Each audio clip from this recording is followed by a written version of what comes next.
पिछले लेक्चर में हम लोगों ने जो रिलेटिविटी के प्रमुख परिणाम थे उन सब की चर्चा की और एक सारांश हमने लिखा बोर्ड के ऊपर। और अब हम बचे हुए जो हमारे पास लेक्चर्स होंगे उनमें हम कुछ प्रश्न हल करेंगे, रिलेटिविटी से संबंधित कुछ सवाल हम हल करेंगे। तो पहला सवाल हम ले रहे हैं जो वास्तव में एक डॉपलर इफेक्ट से संबंधित चीज़ है। डॉपलर इफेक्ट आप जानते होंगे कि जैसे ट्रेन जब चलती है और हम कहीं खड़े होते हैं और वो हमारी तरफ आ रही होती है और बाद में सामने आ जाती है और फिर दूसरी तरफ चली जाती है, तो सीटी की आवाज़ जब ट्रेन आती हुई होती है उस समय की आवाज़ और जब ट्रेन चली जाती है, जाती हुई होती है उस समय की आवाज़ में पिच का फ़र्क होता है, फ्रीक्वेंसी का फ़र्क होता है जो हमें कानों पे सुनाई पड़ता है, तो उसको हम लोग डॉपलर इफ़ेक्ट कहते हैं। तो उसी से संबंधित सवाल है और आप देखें कि रिलेटिविटी में डॉपलर इफ़ेक्ट कैसे काम करता है। विद्युत चुंबकीय तरंगों का एक स्रोत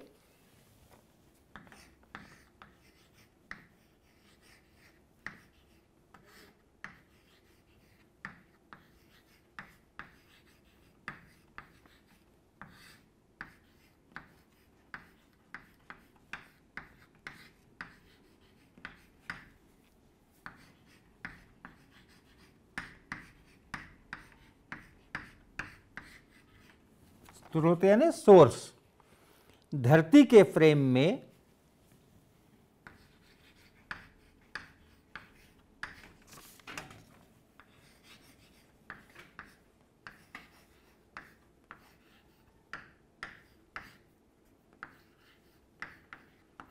v वेग से चल रहा है।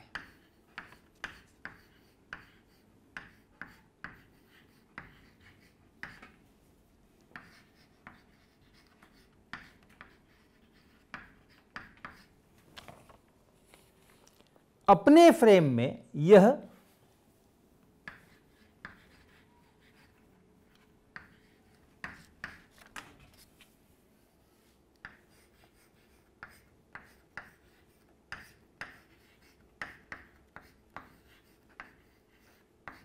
न्यू नॉट, ये न्यू पढ़ते हैं, ये ग्रीक अक्षर है न्यू, आवृत्ति की तरंगें उत्पन्न करता है। आवृत्ति की तरंगें उत्पन्न करता है।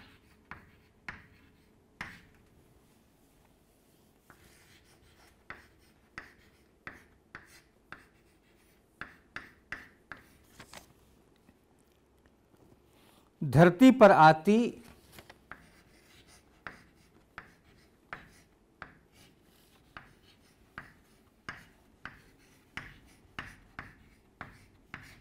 इन तरंगों की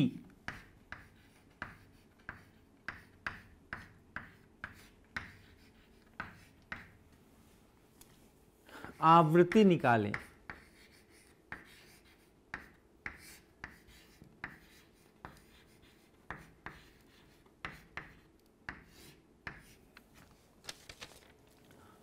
विद्युत चुंबकीय तरंगों का एक स्रोत धरती के फ्रेम में v वेग से चल रहा है। तो यानी अगर आपके पास ये धरती का फ्रेम है, एस फ्रेम है, और इसकी अपेक्षा ये जो स्रोत है, ये जो सोर्स है, ये सोर्स v वेलोसिटी से आगे चल रहा है, तो हम एक एस प्राइम फ्रेम भी बना सकते हैं और स्रोत को यहाँ रख दे सकते हैं और ये v वेलोसिटी से स्रोत आगे चल रहा है। अपने फ्रेम में यानी इस फ्रेम में ये स्रोत न्यू नॉट आवृत्ति की तरंगें उत्पन्न करता है। तो आवृत्ति का क्या अर्थ है यहाँ पे? फ्रीक्वेंसी। जो तरंग है, जो वेव है, उस वेव को अगर हम ऐसा कहें कि ये वेव है, और साधारणतः इस तरह का चित्र बनाते हैं लोग वेव के लिए, विद्युत चुंबकीय तरंग है ये, तो जो विद्युतीय क्षेत्र है, इलेक्ट्रिक फील्ड है, वो कुछ इस तरफ हम लिख सकते हैं और ये ऐसा x इस तरफ लिख सकते हैं। तो यानी इस तरह का वेरिएशन होता है। एक जगह पे ये क्षेत्र का मान सबसे अधिक है, यहाँ भी सबसे अधिक है, यहाँ सबसे अधिक है। तो ये जो स्थान होते हैं जहाँ क्षेत्र का मान सबसे अधिक होता है उसको हम लोग क्रेस्ट कहते हैं, क्रेस्ट या शिखर कहते हैं या श्रृंग कहते हैं। और ये जो स्थान है ये वाले, ये क्रेस्ट हो गए, ये सारे ये सब क्रेस्ट हो गए जहाँ सबसे अधिक है, ऐसे ये। और ये जो स्थान है ये वाले, इसको ट्रफ कहते हैं, गर्त, सबसे कम। ये जो स्थान है ये सब गर्त कहलाते हैं। तो एक शिखर, फिर गर्त, फिर शिखर, फिर गर्त, इस तरह से वो बनता है। तो जो सोर्स है, जो स्रोत है, आप ये समझें कि स्रोत लगातार नए शिखर पैदा कर रहा है और नए गर्त पैदा कर रहा है। और एक सेकंड में या एक इकाई समय अंतराल में वो कितने क्रस्ट पैदा हुए, कितने क्रस्ट वहाँ से चले या कितने ट्रफ वहाँ से चले, ये आवृत्ति कहलाती है। तो जो अपना सोर्स है, जो जहाँ से वो तरंगें निकल रही हैं, वो जो सोर्स है वहाँ से एक ये क्रस्ट बना, ये क्रस्ट आगे चलेगा, फिर उसी के पीछे थोड़ी देर के बाद एक दूसरा क्रस्ट निकलेगा, उस समय तक ये क्रस्ट यहाँ पहुँच चुका होगा, फिर थोड़ी देर बाद यहाँ से तीसरा क्रस्ट निकलेगा, ये और आगे पहुँच चुके होंगे।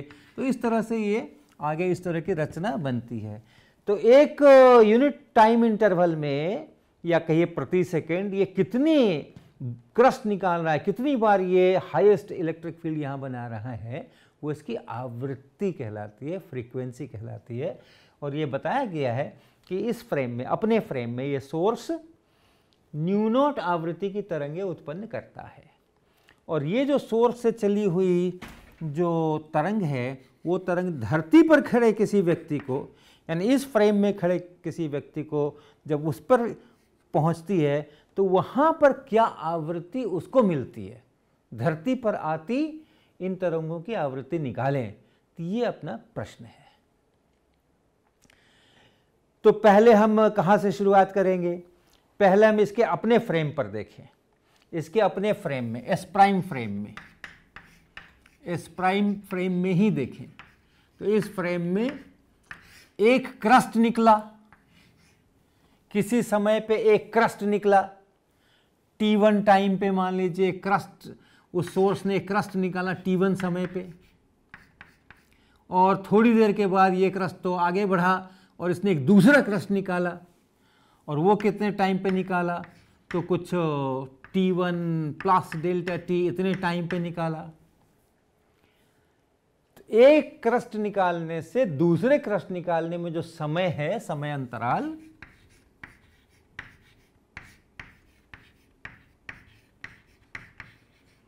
वो हुआ डेल्टा टी। तो इसने एक क्रस्ट निकाला, सभी तरफ फैलेगा, तो इस तरफ को ये क्रस्ट निकला, ये एक समय पर हुआ ये काम। और फिर दूसरा क्रस्ट इसने निकाला, ये तो क्रस्ट अपना आगे बढ़ गया, फिर उसने एक दूसरा क्रस्ट अगला निकाला, वो तो दो इवेंट हो गए अपने पास। इन दो इवेंट्स को लेके हम चलेंगे। पहला क्रस्ट निकला, एक इवेंट, दूसरा क्रस्ट निकला, दूसरा इवेंट, उसके बीच में कितना समय अंतराल गुजरा, तो ये इतना समय अंतराल गुजरा, डेल्टा टी प्राइम कह लें, क्योंकि सारा काम प्राइम फ्रेम में हो रहा है। और जो फ्रीक्वेंसी है वो इसी का व्युत्क्रम होगी, क्योंकि एक सेकंड में कितनी बार, यह है कि एक बार में कितने सेकंड लगे। तो इसलिए ये जो समय अंतराल है ये 1/μ0, ये इतना होगा। तो सबसे पहले तो हम ये देखें कि धरती के फ्रेम से ये एक क्रस्ट निकालने में और दूसरा क्रस्ट निकालने में जो समय अंतराल है वो कितना है। इसके अपने फ्रेम में ये इतना है, लेकिन धरती के फ्रेम में अगर हम जाएंगे तो वो समय अंतराल कुछ और हो सकता है। और उसको अगर हम लिखें डेल्टा टी, किसको लिख रहे हैं हम? धरती के फ्रेम में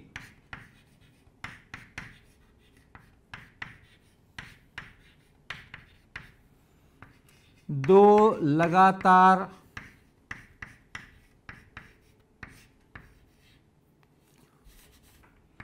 शिखर यानी क्रेस्ट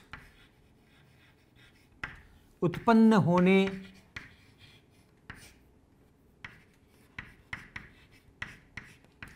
के बीच का समय अंतराल।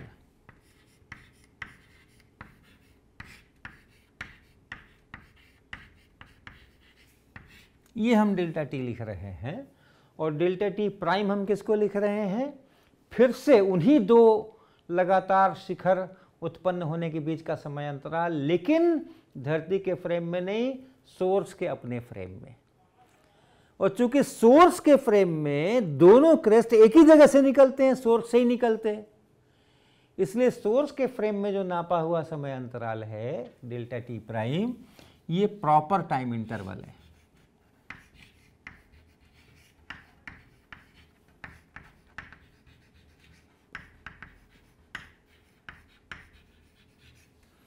ये प्रॉपर टाइम इंटरवल है क्योंकि एक ही स्थान पर दोनों इवेंट हो रहे हैं। सोर्स से ही पहला क्रेस्ट निकला और फिर अगला क्रेस्ट निकला।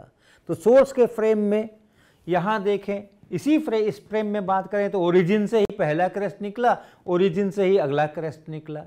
इसलिए इस फ्रेम में जो टाइम इंटरवल नापा जा रहा है वो प्रॉपर टाइम इंटरवल है। और प्रॉपर टाइम इंटरवल सबसे छोटा होता है। किसी दूसरे फ्रेम से देखेंगे तो टाइम इंटरवल उससे बड़ा हो जाएगा, उसको टाइम डायलेशन कहते हैं।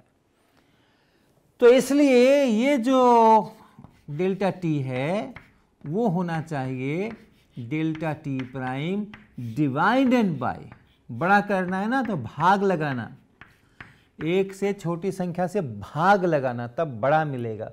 और ये डेल्टा टी को बड़ा होना चाहिए डेल्टा टी प्राइम से, इसलिए ये ऐसा रिश्ता।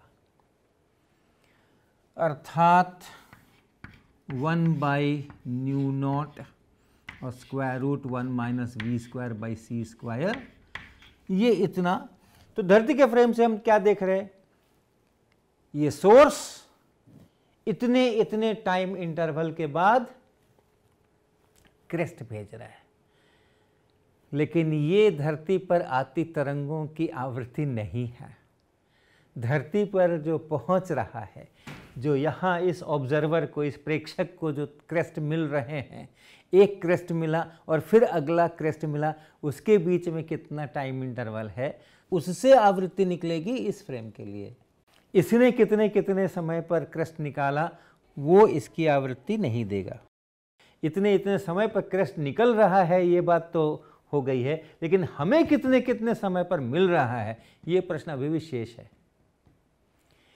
तो उसकी भी गणना करें, उसका भी कैलकुलेशन करें। ये धरती का ऑब्जर्वर यहाँ खड़ा है और ये एक फ्रेम है एस प्राइम, जिसके ओरिजिन पर एक सोर्स है, और किसी टाइम पर मान लीजिए t1 प्राइम टाइम पे इसने एक क्रेस्ट उत्पन्न किया जो क्रेस्ट के इधर को चला। और जिस समय, अब सारी बात हम धरती के फ्रेम से कर रहे हैं, ये फ्रेम है, ये फ्रेम ऐसा चल रहा है v वेलोसिटी से, ये हम सारी बातें अब धरती के फ्रेम से कर रहे हैं।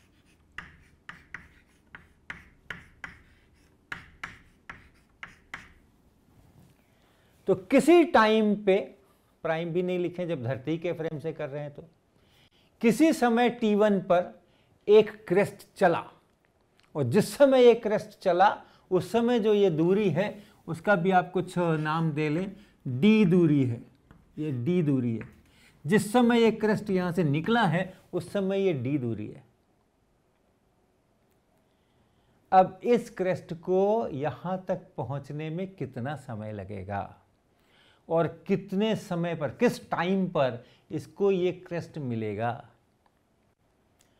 तो विद्युत चुंबकीय तरंग है, इलेक्ट्रोमैग्नेटिक वेव है, सी वेलोसिटी से ही चलेगी किसी भी फ्रेम से आप देखें। तो ये जो ऑब्जर्वर देखेगा वो पाएगा कि ये क्रेस्ट c वेलोसिटी से चल के यहां पहुंच रहा है। तो पहले क्रेस्ट के निकलने का समय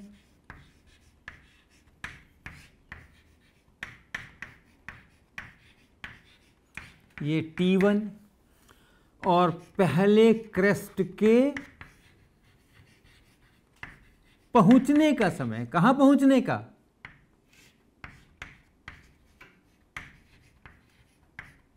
ऑब्जर्वर के पास तक पहुंचने का, ये होगा t1 प्लस d/c। इतना समय लगेगा इस क्रेस्ट को यहां तक पहुंचने में। अब अगले क्रेस्ट की बात करें, अगला क्रेस्ट कब निकलेगा? तो ये है धरती के फ्रेम में दो लगातार शिखर उत्पन्न होने के बीच का समय अंतराल इतना है। तो पहला अगर t1 समय पर निकला था तो अगला वाला t1 प्लस इतने समय पर निकलेगा। तो दूसरे क्रेस्ट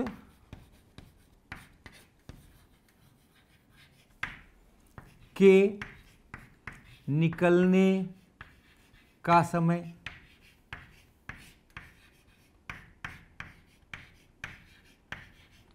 ये कितना होगा?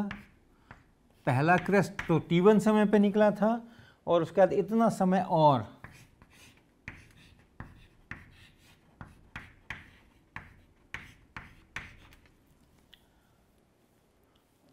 जितना समय ये एक्स्ट्रा लगा है, जितना समय ये और लगा है, इसको मैं t1 प्लस डेल्टा टी लिख लेता हूं। ये जो डेल्टा टी समय इसको लगा है, उतने डेल्टा टी समय में ये फ्रेम और ये सोर्स आगे बढ़ चुका होगा। तो दूसरा क्रेस्ट जब निकल रहा है उस समय ये फ्रेम यहां नहीं है। जब पहला क्रेस्ट निकल रहा है उस समय ये फ्रेम यहां है। जब दूसरा क्रेस्ट निकल रहा है उस समय में ये पूरा फ्रेम यहां से आगे बढ़ चुका होगा और सोर्स भी यहां पहुंच गया होगा। ये क्रेस्ट नंबर 2 है, ये क्रेस्ट नंबर 1 है। कितना आगे बढ़ गया होगा? कितना समय? डेल्टा टी समय। डेल्टा टी समय के बाद दूसरा क्रेस्ट निकल रहा है। डेल्टा टी समय में ये कितना आगे बढ़ गया? v इंटू डेल्टा टी, इतना आगे बढ़ गया। तो जिस समय ये दूसरा क्रेस्ट निकला है उस समय इस प्रेक्षक से उसकी दूरी d plus V delta T हो गई है। इस क्रेस्ट को कितनी दूर चलना पड़ेगा यहां तक पहुंचने के लिए? d plus V delta T, इतनी दूर चलना पड़ेगा। तो कब मिलेगा उसको ये क्रेस्ट? इसको कब मिलेगा, किस समय पे मिलेगा? तो दूसरे क्रेस्ट के पहुंचने का समय,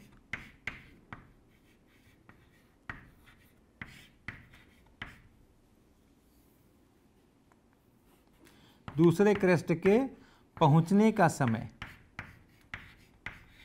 ये लिखें। दूसरा क्रेस्ट निकला है कब? इस समय पे t1 प्लस डेल्टा टी, इस समय पे निकला है। और कितना उसको और समय लगेगा यहां से यहां तक आने में? तो d plus V delta T और बटा c, इतना समय लगेगा इतनी दूरी तय करने में, क्योंकि इसकी भी स्पीड c रहेगी, तो इतना समय लगेगा। तो पहला क्रेस्ट मिला मुझे, फिर अगला क्रेस्ट मिला मुझे, कितनी देर बाद मिला? तो हम घटा दें। दूसरा क्रेस्ट इस समय पे मिला है और पहला क्रेस्ट इस समय पे मिला है। तो जो समय अंतराल है एक क्रेस्ट मिलने के बाद दूसरा क्रेस्ट मिलने में, वो लिखें 2 लगातार क्रेस्ट के पहुंचने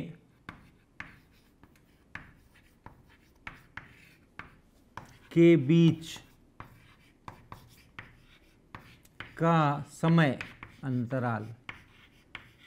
धरती के फ्रेम से, सोर्स के फ्रेम से तो हमें पहले ही से पता है, सोर्स के फ्रेम से हमें पहले ही से पता है कि ये डेल्टा टी प्राइम है, 1/μ0 है, उसकी चिंता नहीं है अपने को। दो लगातार क्रेस्ट के पहुंचने के बीच का जो समय अंतराल है धरती के फ्रेम में, वो अब हम लिखें। ये पूरा T1 plus delta T plus D plus V delta T बटा सी और माइनस पहला क्रेस्ट जो पहुंचा है वो इस समय पहुंचा है T1 प्लस डी बाई सी। इसका कैलकुलेशन करना है, तो इसका कैलकुलेशन करें। आप देखें T1 से T1 तो काट दीजिए, डी बाई सी से डी बाई सी को भी काट दीजिए, तो क्या बच गया? यहां बच गया डेल्टा टी और प्लस वी डेल्टा टी और बाई सी, अर्थात delta T into 1 plus V by C, इतना बच गया। ये है लगातार दो क्रेस्ट के आने के बीच में इतना समय, इतने समय के बाद क्रेस्ट आ रहे हैं। तो जो फ्रीक्वेंसी है, आवृत्ति है, वो इसी का व्युत्क्रम है, इसी का उल्टा है। लेकिन ये आवृत्ति हमें लिखनी किसके टर्म्स में है? न्यू नॉट के टर्म्स में। मैंने यहाँ मिटा दिया है, लेकिन आप ध्यान दीजिए डेल्टा टी प्राइम जो था वो 1/μ0 था और डेल्टा ये प्रॉपर टाइम इंटरवल है और यहाँ जो इम्प्रॉपर टाइम इंटरवल था वो इससे बड़ा होगा, अर्थात ये इतना होगा।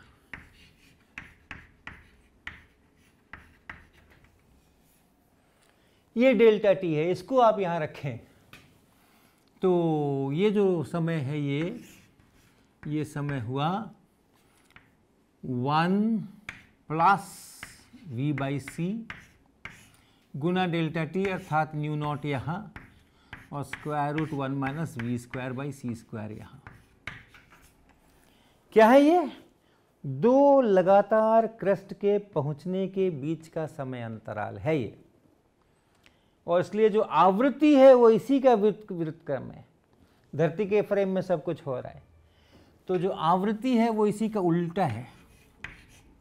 आवृत्ति धरती के फ्रेम में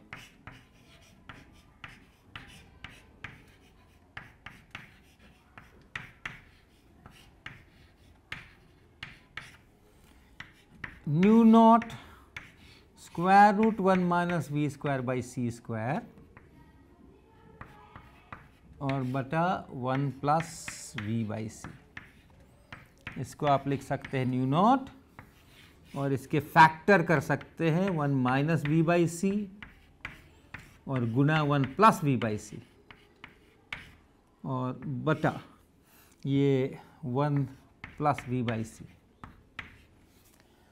और इस square root of 1 plus V by C से अगर इस 1 प्लस वी बाई सी को आप काटें तो नीचे में ये square root of 1 plus V by C बचेगा, और इसलिए इस पूरे को आप लिख सकते हैं न्यू नॉट पूरे पे स्क्वायर रूट, ऊपर में 1 माइनस वी बाई सी और नीचे में 1 प्लस वी बाई सी। ये है फ्रीक्वेंसी, ये है आवृत्ति। आप चाहें तो इसको ऐसे भी लिख सकते हैं nu naught square root C minus V और सी प्लस वी। जो सोर्स का अपना फ्रेम है उसमें आवृत्ति ये है, और जो धरती पर फ्रेम है जिसकी अपेक्षा यह सोर्स v वेलोसिटी से चल रहा है वो आवृत्ति ये इतनी है। तो इसको कहते हैं रिलेटिविस्टिक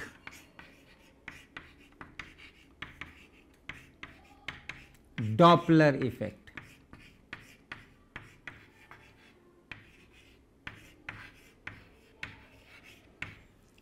अगर सोर्स दूर जा रहा है तो आप देख रहे हैं कि ये जो न्यू है ये न्यू नॉट से कम है, फ्रीक्वेंसी घट जाती है। वेवलेंथ बढ़ जाता है। बहुत प्रसिद्ध बात है, सभी जानते होंगे कि यूनिवर्स एक्सपैंड कर रहा है। तो ये कैसे पता चला कि यूनिवर्स एक्सपैंड कर रहा है? इसी के कारण से पता चला। जो दूर की गैलेक्सीज हैं, जो ज़्यादा स्पीड से जा रही हैं, उनसे जो विद्युत चुंबकीय तरंगे आ रही हैं, उनकी आवृत्ति में इस तरह का शिफ्ट दिखाई पड़ा, इस तरह का अंतर दिखाई पड़ा। और जो जितनी दूर की गैलेक्सी है उसके अनुसार उसका उतना अधिक शिफ्ट है। तो वहाँ से सब कैलकुलेशंस हुए कि यूनिवर्स एक्सपैंड कर रहा है।